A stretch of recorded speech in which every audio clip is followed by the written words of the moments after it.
She was the girl everyone feared. The girl no one wanted to touch. The girl they called cursed because of a scar she never asked for.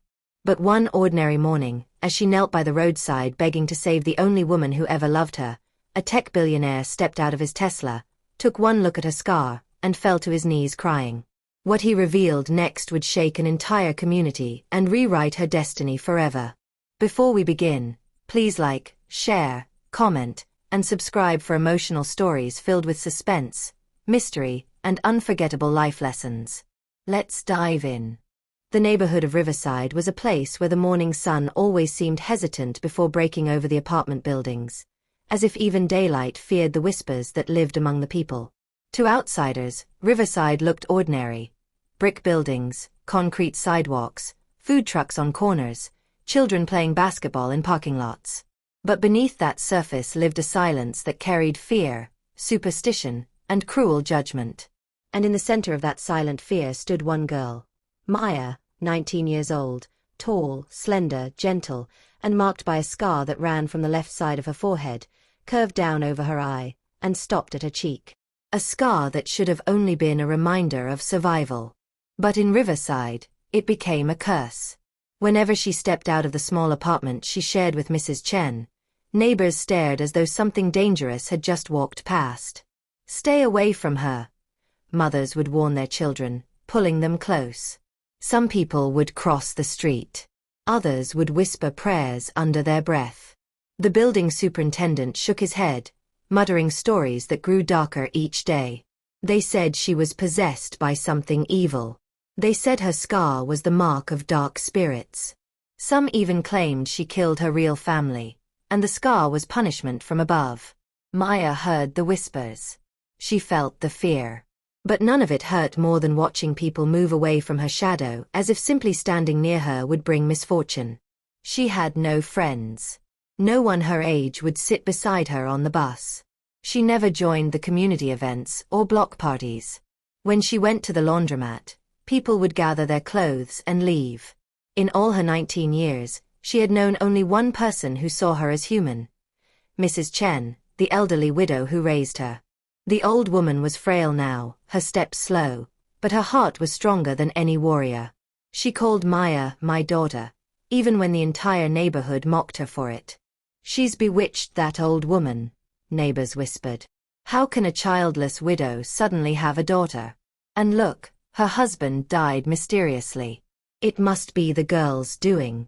No matter how hard Mrs. Chen worked, cleaning offices at night, selling homemade dumplings at the market, doing alterations for extra cash, the neighborhood refused to support her business. Some days she returned home with nothing but tired feet and disappointment in her eyes. Still, she smiled at Maya every morning. Still, she cooked whatever they had, sometimes only rice and vegetables, with love. Still, she prayed over Maya's scar, not because she believed it was evil, but because she wanted her daughter to feel whole. But Maya did not feel whole. Every time she looked into the small mirror hanging by their bathroom, the scar stared back at her, angry, jagged, a reminder of a past she knew nothing about. Maya would sometimes trace the scar with her fingers, imagining how life might have been if she had been born normal, beautiful, accepted. She dreamed of going to college, but no scholarship committee ever responded to her applications. They said her interview presence was unsettling. She dreamed of having friends, but no one wanted to walk beside her. She dreamed, even silently, of someone asking her what she wanted to become in the future. No one ever did. Her world was Mrs. Chen, and Mrs. Chen's world was her. One quiet morning, as the sun rose behind the tall buildings, Maya stepped outside to sweep the apartment entrance. The broom brushed gently over the concrete, drawing lines through scattered leaves. Birds chirped, cars honked in the distance, and the smell of coffee drifted from nearby cafes. Yet the moment neighbors spotted her, their conversations shifted. "There she is," one man muttered to his wife. "Cover the children's eyes," a woman hissed. "She's not normal," an elderly resident whispered, clutching his newspaper tighter. Maya kept her head down, pretending not to hear. She had mastered the art of silence, of walking as though words could not stab her, even though they always did. When she finally returned inside, Mrs. Chen was sitting by the window, smiling softly. "My daughter, don't mind them," she said, patting the cushion beside her. "A tree stands strong not because the wind is gentle, but because its roots are deep." Maya sat slowly, resting her head on the old woman's shoulder. "Why don't they want me?" she whispered, voice trembling. "What did I do to deserve this?" Mrs. Chen sighed, her eyes clouding with memories she had kept hidden for years. "You did nothing, my child.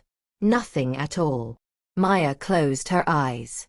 Somewhere deep inside, she felt a pull, a sense that her scar carried a story no one had told her. Something bigger than the neighbors' foolish tales. But Mrs. Chen never spoke beyond saying she found her as a toddler after a terrible accident. Little did Maya know that the truth of her scar, her origin, and her destiny was closer than she ever imagined. And one encounter, just one, would soon change her life forever. For years, Maya wondered where she came from, what her real family looked like, what her true name might have been, and why she alone survived when everyone else seemed determined to reject her. But every time she tried to ask questions, Mrs. Chen would either change the subject or sigh deeply, as though pulling memories from a painful well, until the day she finally began to speak. It happened one cool evening. The sky was painted burnt orange as the sun dipped behind the distant skyline. Maya was sitting at their small kitchen table chopping vegetables, while Mrs. Chen rested on the worn couch. The old woman's breaths were shallow, and her tired eyes followed Maya with a mixture of love and unspoken sorrow. "Come, my child," she beckoned softly, her voice fragile like cracked glass. Maya wiped her hands on a towel and sat beside her. There was something different about the air. Heavy, expectant, almost sacred. Even the sounds from outside seemed to pause, waiting for what would be said. "My daughter," Mrs. Chen began, "you have carried a burden for too long. It's time you know the truth of how you came into my life." Maya's heart fluttered. She leaned closer. "I was not always alone," the widow continued. "I had a husband, Thomas. He was a good man, a mechanic. We were poor but happy. For many years, we prayed for a child, but none came." She swallowed hard, hands trembling slightly. Then one night, everything changed. Maya listened in silence, her breath catching as the story unfolded. It was 17 years ago. The rain that night was unlike any the city had ever seen, angry, relentless, whipping through the streets like a raging storm. Thunder cracked loudly enough to shake windows, and lightning split the sky in violent flashes. Mrs. Chen had been sitting by the heater, waiting for her husband to return from a repair job in the next county. But when the storm grew worse, fear gripped her heart. "I remember praying," she said softly. "God, let him return safely." But the storm answered with thunder instead. Hours passed. The rain refused to stop, and the highway that connected their neighborhood to the industrial district became a deadly path of flooding water, fallen power lines, and debris. Then came the sound, a terrible crash, far away but unmistakable. Metal twisting, glass shattering, screams swallowed by the storm. "I knew something terrible had happened," the widow whispered. "So I grabbed my raincoat, took a flashlight, and ran into the night." Mrs. Chen's feet splashed through puddles with every step. The flashlight flickered wildly, threatening to die, but she held it close, following the echoes of the crash until she reached a sharp curve near the old overpass. There, lying on its side in a shallow ravine, was a tour bus, windows shattered, smoke rising from the engine, the front crushed like crumpled paper. "At first," she said, voice breaking, "I feared the worst. I saw bodies, lifeless bodies scattered in the rain. Adults, teenagers, even children." Maya's breath hitched. "The flashlight shook in my hands," Mrs. Chen continued. "And then I saw a small movement, just a tiny arm trembling." She set the flashlight down and rushed forward. There she was, a little girl no more than 2 years old, soaked in rain, blood on her face, lying beside a broken seat. Her tiny fingers were reaching out as if pleading for help. Tears gathered in the old widow's eyes. I carried her in my arms. She was breathing, barely. Her face was wounded. The scar that people now fear so much was fresh and bleeding. I pressed her against my chest to keep her warm. Maya felt tears slipping down her cheeks. "What about the others?" she asked in a small voice. "They were gone," Mrs. Chen whispered. "All of them. I searched every corner of that bus. Not one survived. Except you." The widow inhaled shakily. "I waited for hours by the roadside, hoping someone would come, that maybe your family would return for you. But no one came. No cries for help, no search parties, just the storm swallowing everything." She paused. "And when the rain finally stopped, I realized God had placed you in my hands. Whether I understood it or not, you were meant to live." Maya wiped her eyes, overwhelmed. "I took you home," the old woman continued. "Thomas returned the next day. And though we had little, he agreed, we would raise you as our own." A warm tear slid down Maya's face. "But why didn't you tell the neighborhood?" "I did," she said sadly. "But instead of compassion, they turned their fear toward you. They said, a child who survives what kills everyone else must be cursed. They called you a bad omen." She shook her head. "I tried to defend you, but then Thomas fell sick. Very sick. Within weeks, he was gone." Mrs. Chen lowered her voice. "That was when the neighborhood decided the worst. They said you killed him, that you brought death into my home. They called me foolish for keeping you." Maya gasped, covering her mouth. "I lost everything, my child. Friends, neighbors, even customers. But I never regretted saving you. Not once. Why, Mama Chen? Why go through all that suffering for me?" Maya whispered, her voice shaking. A weak smile touched the old woman's lips. "Because love is not born from blood. It is born from mercy. And that night, the storm washed you into my life for a reason." Maya broke into soft sobs and leaned her head on the widow's lap. The story pierced her heart deeply. She finally understood why Mrs. Chen had always looked at her with a mixture of pain, pride, and fear. Pain for the life lost, pride for the child saved, and fear that the world would one day take her away. "Forgive me," the widow whispered, caressing her hair. "Forgive me for waiting so long to tell you." Maya shook her head, tears falling freely. "You saved me. You loved me. You gave me life. I owe you everything." Mrs. Chen smiled weakly. But deep inside Maya, something shifted. The scar she once hated now carried meaning, a story of survival, love, loss, and destiny. Yet she had no idea that this scar, this painful reminder of her unknown past, would soon become the bridge that reconnected her to a world she never knew existed. A world of wealth. A world of power. A world where a tech billionaire still searched for the daughter he lost on the very night she was found. The truth of her past lingered in Maya's mind long after Mrs. Chen finished speaking. The story felt like a weight lifted and a heavier burden placed at the same time. Relief that she wasn't cursed, sorrow for the lives lost, and fear of the destiny she couldn't yet understand. For days, she walked through the neighborhood feeling like a different person. Every whisper, every mocking stare, every insult cut deeper than before, now that she knew she had once belonged to a family who loved her somewhere. But despite the emotional storm inside her, life went on as usual in Riverside. Mrs. Chen, however, did not seem herself. She coughed more often, spoke less, and her once energetic steps became slow and shaky. At first, Maya believed it was just exhaustion. After all, the old woman had lived a hard life. Poverty, rejection, years of labor under difficult conditions. But soon the signs became too clear to ignore. One morning, Maya woke to find the widow still lying on her bed, staring at the ceiling with vacant eyes. Her breathing was shallow. Her lips were pale. "Mama Chen," Maya whispered, kneeling beside her. "You didn't sleep well?" The old woman forced a weak smile. "It's nothing, my child. Just age reminding me I'm still human." But as she tried to sit up, a sharp pain seized her chest. She winced and slumped back. "Mama." Maya cried, her heart pounding. Please rest. Don't move. Mrs. Chen closed her eyes and nodded. Maybe you're right. Maya went to fetch water.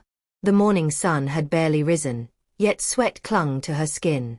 She carried the glass awkwardly, her hands trembling. Her mind raced. How long had Mama Chen been suffering in silence? Had she been hiding this illness the same way she hid the truth of the accident? When she returned, Mrs. Chen sat up weakly, trying to prepare breakfast with shaky hands.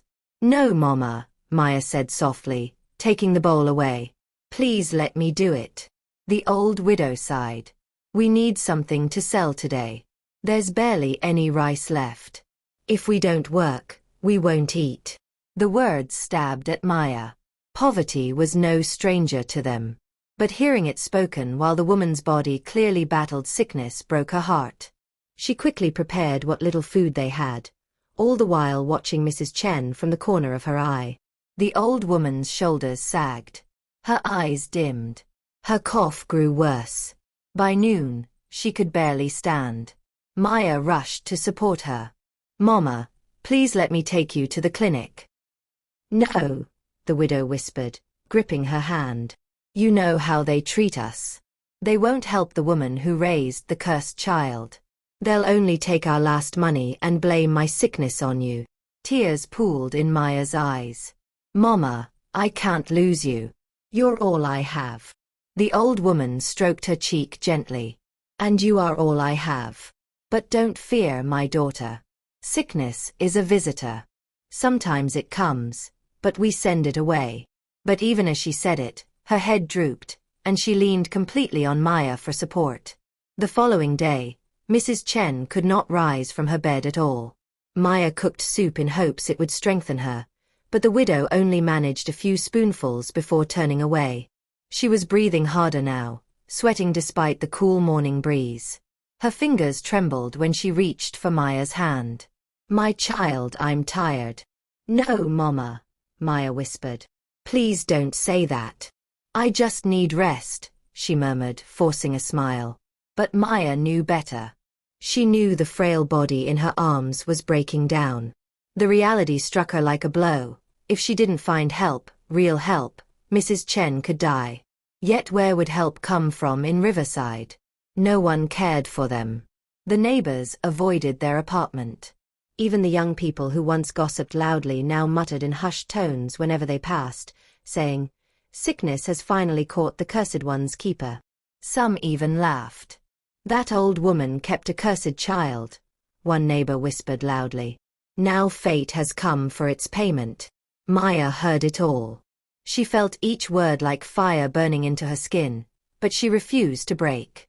She wiped her tears that night and knelt beside the old woman's bed, praying with everything inside her. God, please, she whispered. Don't take the only person who ever loved me. Don't let them be right. Don't leave me alone. Mrs. Chen stirred weakly, her hand searching for Maya's. My child. Yes, Mama. You are stronger than you think. Stronger than the world knows. Maya swallowed her sob. But I can't do this alone. You're not alone, the widow whispered. You have God and destiny. And I believe one day you will know why you survived that accident. Her voice faded into silence. Maya held her hand all night, watching the old woman's chest rise and fall with painful effort. Not once did she sleep. By morning, she made a decision. She could no longer wait for miracles. She wrapped Mrs. Chen in a blanket, placed water beside her, and kissed her forehead gently. Then she tied her scarf and stepped out into the city with purpose, a purpose carved from love, fear, and desperation. She would beg. Not in Riverside, they would rather spit on her than give her a coin. But in the downtown district, where strangers passed daily, people who didn't know her face or her scar, people who might show kindness. She walked for miles under the rising sun, dust coating her sneakers, heart pounding with hope and shame. She reached the busy commercial street and sat near a row of coffee shops, clutching a small paper cup. The wind carried the smells of pastries, fresh coffee, and street food. Business people rushed past in suits. Delivery cyclists weaved through traffic. But Maya's voice was small, trembling, desperate. Please help me. My mother is very sick. Please, anything. Anything you can give. Some ignored her. Some stared. Some shook their heads and walked away. But she didn't stop. She couldn't. For Mrs. Chen, she would swallow every insult, every humiliation. And she had no idea that among the hundreds of people on that street, one man, one tech billionaire, was just minutes away from laying eyes on her scar and finding the daughter he thought he lost forever. A few blocks away, a sleek black Tesla rolled steadily through downtown traffic. Behind it followed two SUVs, a small convoy, simple yet unmistakably belonging to someone important. Inside the lead car sat David Mitchell, one of the wealthiest entrepreneurs in the region. A man with silver-streaked hair, sharp business suits, and a reputation for building software empires from scratch. To the public, he was the CEO of Novatech Solutions. To those who truly knew him, he was a man with a heart scarred by tragedy. It had been 17 years since the accident that shattered his world. 17 years since he lost his beloved wife. 17 years since he last saw his daughter. The officials had said everyone on the bus died. Bodies had been burned beyond recognition, except for a few identified through personal items. They never found his daughter's remains. He mourned for years. Then slowly, painfully, he accepted the truth, or at least tried to. But every night the memory returned. The last moment he saw his daughter, blood on her tiny face, a deep injury on the left side, the place where flying glass had slashed her skin. The scar. The unforgettable scar. David's driver glanced at him in the rearview mirror. "Sir, we should arrive at headquarters in 10 minutes. David nodded, adjusting his tie. Today was important. A meeting about a merger worth billions. But as they approached the commercial district, traffic slowed dramatically. "Looks like congestion ahead," the driver muttered. David sighed. "Take the side street. We'll pass faster that way." The driver obeyed, turning onto the very street where Maya sat. The convoy crawled forward, and then fate intervened. Maya had lowered her head, exhausted, when she heard footsteps approaching. She looked up just as a sleek black car stopped beside her. David looked out the window absently at first, until he saw a girl sitting alone by the sidewalk. Her posture, her loneliness, her trembling fingers, something tugged at him. "Stop the car," he said suddenly. The driver hesitated. "Sir, we're running late." "I said stop." The entire convoy halted. David opened the door and stepped out, ignoring the startled looks of pedestrians. His security personnel immediately moved to flank him, but he raised a hand to keep them back. He approached the girl slowly. Maya didn't notice him until a shadow fell over her. She lifted her head, and the world froze. The moment her eyes met his, she felt a jolt. Something in this man's gaze was different. Not fear. Not disgust. Something deeper. But for David, everything inside him shattered. The scar. That unmistakable scar running down the left side of her face, curved in the exact same pattern, almost identical to the wound he saw on his daughter 17 years ago. His breath caught. He staggered backward, hand clutching his chest. His security men rushed forward in alarm, but he waved them away, eyes still locked on the girl. Maya panicked. "Sir, I'm sorry. Please, I didn't mean to frighten you." "Your face," he whispered, stepping closer. "That scar, how did you get it?" Maya blinked. No stranger had ever spoken to her gently before. I don't know. My mother said she found me like this after an accident." Her words hit him like lightning. An accident. A child found. A scarred face. He swallowed hard, fighting the tremor in his voice. "Your mother. Who is she? Where is she?" Maya clutched her cup nervously. "She's sick, sir. Very sick. That's why I came here to beg." Her voice cracked with shame. Something broke inside him. He knelt, right there on the busy sidewalk, The billionaire dropped to his knees before a poor girl. Pedestrians gasped. Traffic slowed. People stared in disbelief. David's eyes filled with tears as he studied the scar more closely, memories rushing back. His daughter crying softly in the bus, the smell of smoke, the flash of broken glass. "Child," he whispered, voice trembling. "What is your name?" "Maya." His chest tightened painfully. "My daughter's name was Sophie," he murmured. "But I called her Little Star. She was only 2 when the accident happened." Maya's eyes widened. He raised a shaking hand, hesitating, then gently touched her scar. "It can't be. It can't be." "But sir," Maya whispered, confused. "Do you know me?" His voice broke. "I might." Within hours, they were at the best hospital in the city. Mrs. Chen received immediate care while DNA tests were conducted. The waiting was agonizing. David paced the hallway endlessly. Maya clasped her hands tightly, whispering prayers. Finally, a doctor approached with results. David's hands shook as he opened the envelope. His eyes scanned the paper. He stopped. His lips quivered. And then a broken cry tore from his chest. He grabbed Maya and pulled her into a trembling embrace, tears flowing freely. "It's you," he whispered, voice cracking. "You're my daughter. You're my blood. My little star. You survived. You really survived." Maya broke too, sobbing into his chest. "Father." For the first time in her life, she spoke the word. Mrs. Chen, now recovering in a nearby room, covered her mouth with shaking hands, tears streaming down her wrinkled cheeks. "God be praised. My daughter's destiny has found her." David knelt before her. "Thank you for saving her. Your suffering ends today." And it did. Within weeks, Maya and Mrs. Chen moved into David's estate. The mansion had gardens, fountains, and rooms filled with light. Mrs. Chen received the best medical care. Maya enrolled in college. The scar that once brought pain became the mark that restored a family.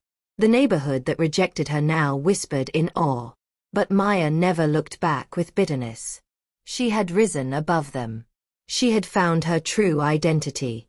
And standing on the mansion balcony one evening with her father, watching the sunset together, she finally understood. True worth is never defined by appearance or people's opinions. Sometimes the scars life gives us are the keys to our destiny. Thank you for watching this emotional journey. If it touched your heart, please like, comment, and share. Don't forget to subscribe for more powerful stories filled with hope, suspense, and unforgettable life lessons. See you in the next one.